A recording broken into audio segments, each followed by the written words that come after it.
Morning everyone. It's Friday, September the 19th, and here in Sabang, Philippines, out of breath because I just out walking and ran up to the end of the road, cement part of the road here, so which I enjoy doing, trying to keep motivated and keep trying to recover my health issues. Anyhow, I wanted to speak about some mistakes and things I think people potentially do wrong. And again, it's just my humble opinion, and certainly if whatever you choose is okay. If, again, the end of the day, if you're happy, if you can afford something. But I think many of this is mainly for the foreigners, but I think local people potentially could have issues and get into this, but mainly speaking from an expat perspective, which is what I am from America. Been here 3 years and almost here in January, and then about 7-8 months, I think around 8 months almost here in Sabang. But after my own experiences of 3 years living here and talking to numerous expats, especially you meet quite a few here in Sabang. It's a tourist area. What I think and have seen or noticed is people, I hear them and speak to them and watch other videos as well. So I have gathered my information several different ways and have developed this humble opinion is that people come over here from their countries and they're stressed out by money and ex-wives and all that goes on there, the cost of living and the hustle and bustle and keeping up with things. And they get over here and they're like, oh, I'm going to keep it simple or something. Then many times they recreate the exact same circumstances. They rush off and get married. Well, they had marriage issues there. They can still have a marriage issue here. I think it's much the same. It's a little different, but the potential, I think you still have a 70% chance of failure like you do in the West. And then there's so many added situations by the laws and the government here. It's like buying land. Well, you can only own 40% of something, and that's usually the house that's on there, because really technically I guess you can't own land here from my knowledge. And then if then it's so people going, I'm gonna buy land, I'm gonna start a business. Well, then things are much different than what's in your country, and you don't fully understand that, and you think, well, I'm gonna be rolling in $20,000 every month or week or some big number like that. Well, that's not necessarily accurate as well. So profit might be 2% or 10%, at the high ends even. Now, there's always some exceptions with things, but so I think that you come over here and you recreate all that. You get a car, you get a house, you start a business, you get married. You met this beautiful young Filipina. You may end up having children because that's highly prized and promoted here. So I always tell people, I said, what time is it for you?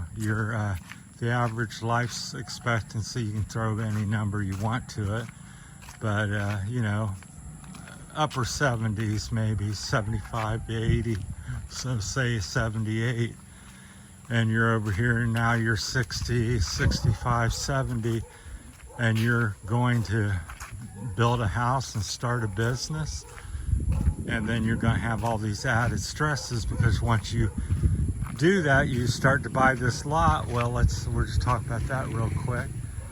Well, this lot, how much is it? Is there a clean title to it or clear access? Do you own everything on the lot? Does somebody else own the trees or have rights to the water or access to it? Does the state or people have a clear title?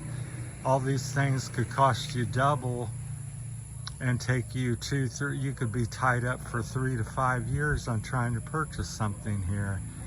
And do you want to be in court and filing papers every week, or do you want to be sitting on the beach having coffee?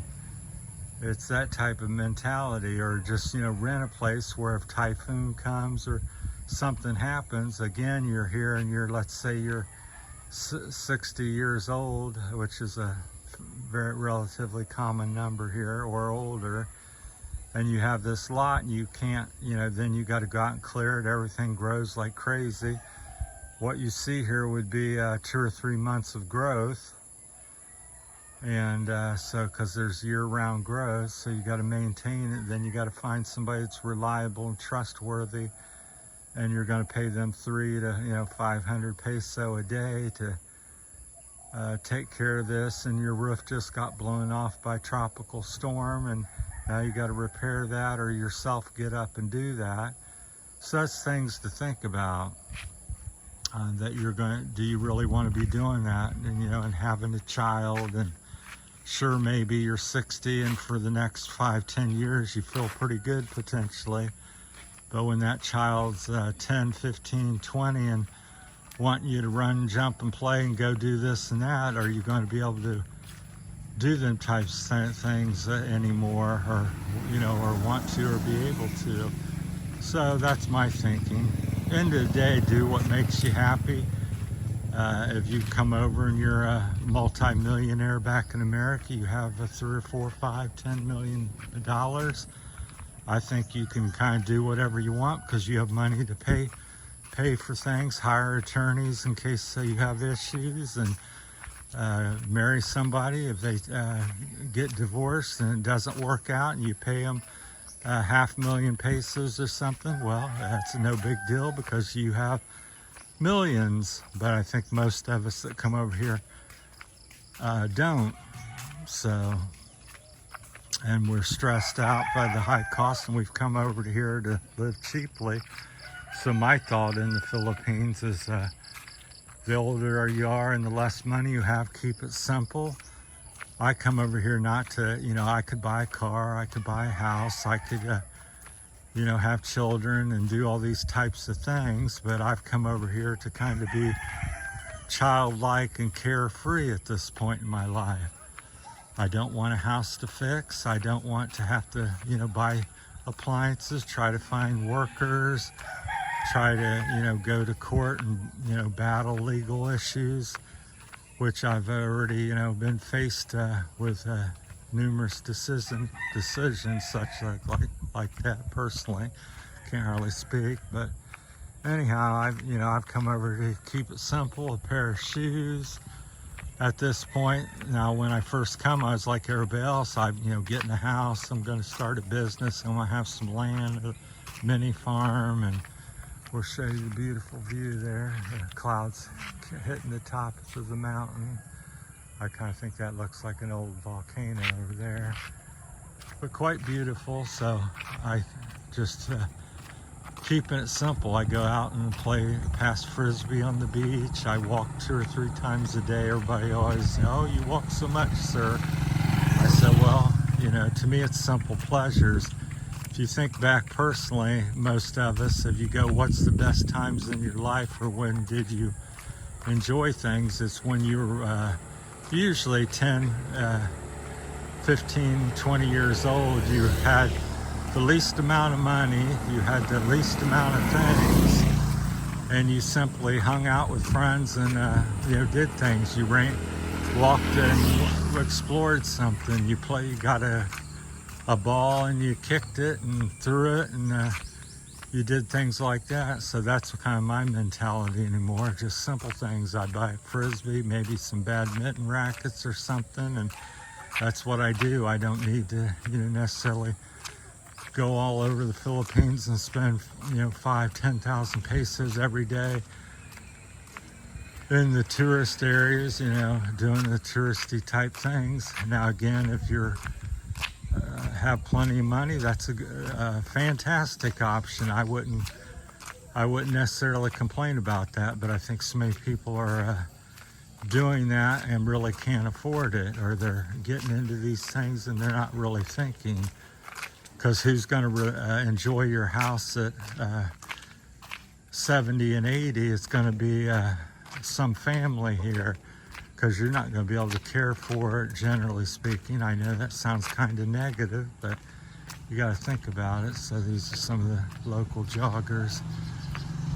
I think that might be John there in the yellow shoes, but so I talked to a bunch of people. I've gotten to really know a lot of people in about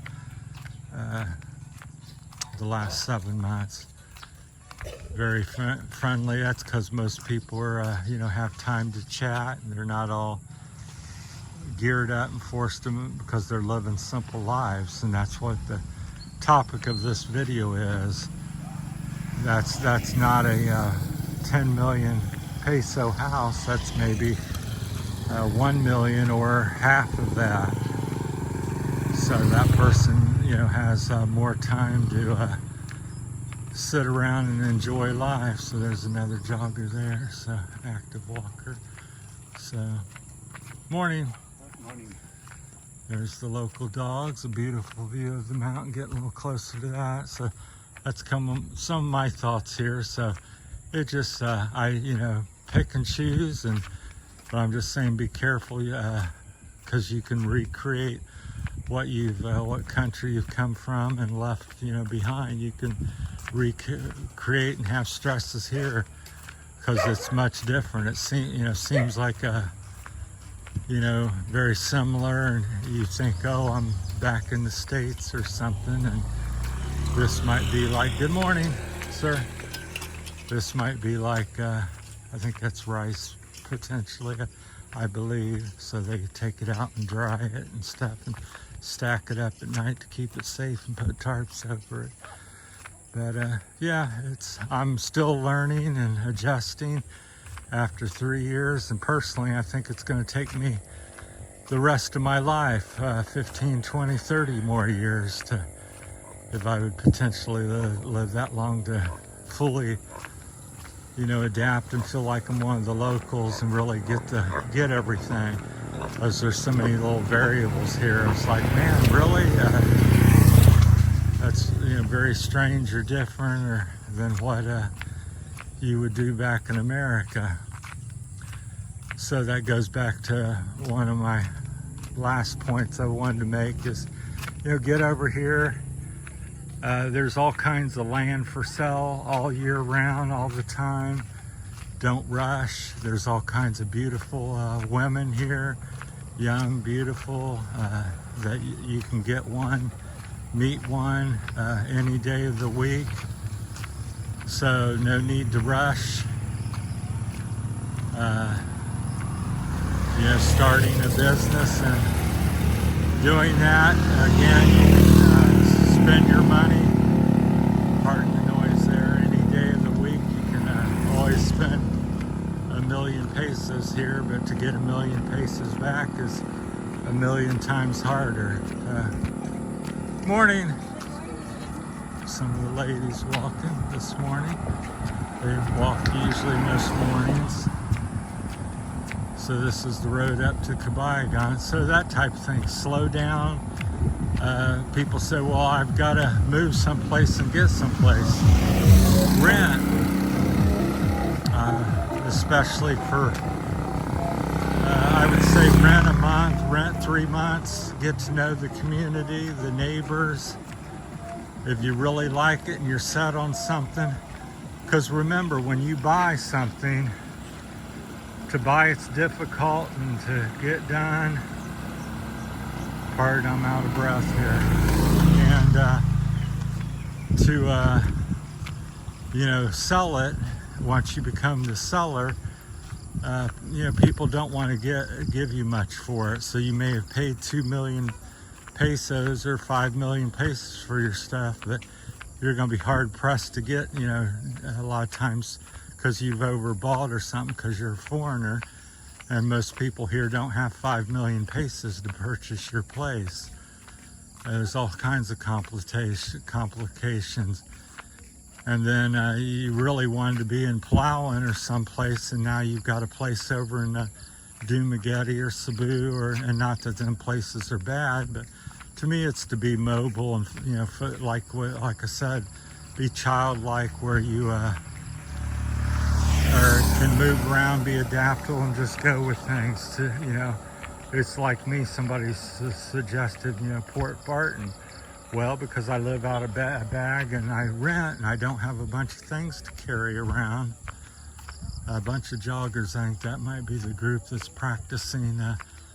They're having a little marathon, I think the local 4 Points, so they're having a practice run, jog, walk.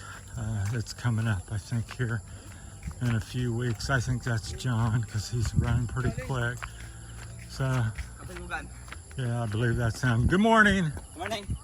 Yep, that's him. That's John. That's who I thought was in the other yellow shoes. He's quite fast and very polite young man. I think he's 32 and studying some criminology or something to do with the police or security. So, but it's been a, you know, interesting and good experience here, and overall, and people are friendly, and things aren't too bad. But they're definitely different, and keep that in mind when you come to the Philippines. Slow down, don't be in a rush. Take your time to learn and observe and that type of thing. Well, we're shut it off here because there's a crowd. I didn't expect this on a Friday morning. Usually that's on a Saturday. Another jogger. So thanks for watching, everybody. Just, you know, be careful, take your time. And be careful you're not recreating the hamster wheel of life in the Philippines, because you surely can quite easily if you're not careful. That's it from Terry's Philippine Journey. Good morning. Thanks for watching.